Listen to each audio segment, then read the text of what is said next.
And so Jesus got up at the feast, and I think this is funny that after 7 days of feasting, eating and drinking, Jesus gets up and says, hey, is anyone thirsty?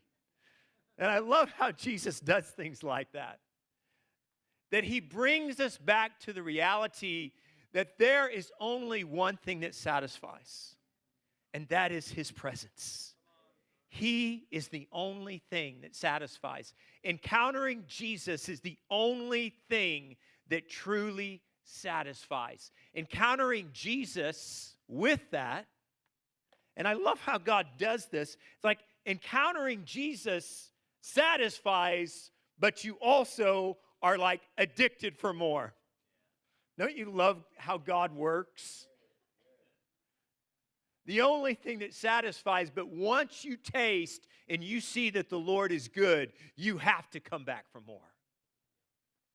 And I just believe that God is stirring afresh in us as a people right now a hunger for more.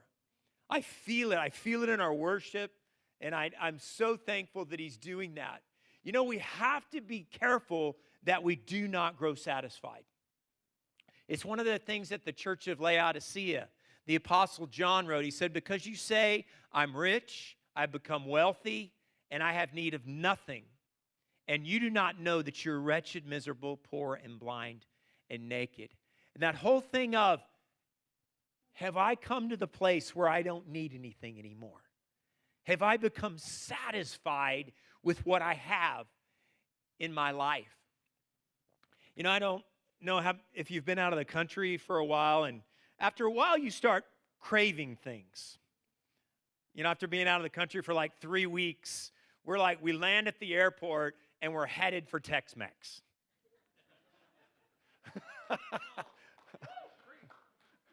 Preaching now.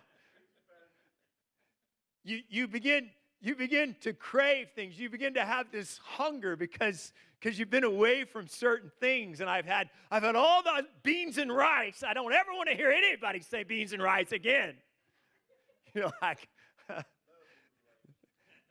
many times I come back, you're just like, I have places, even I have a certain restaurant in the Miami airport. When I've been traveling in different countries, I come back, I'm going there, and I'm going to get that hamburger there.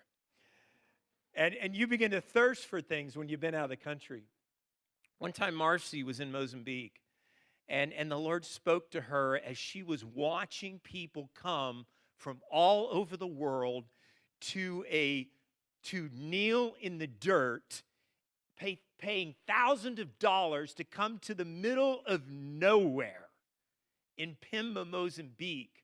And the Lord spoke to her and said, this is abundance in the land of the hungry. I want you to go home and pray for hunger in the land of abundance. We live in the land of abundance. But we know that only one satisfies. And we're going to live hungry.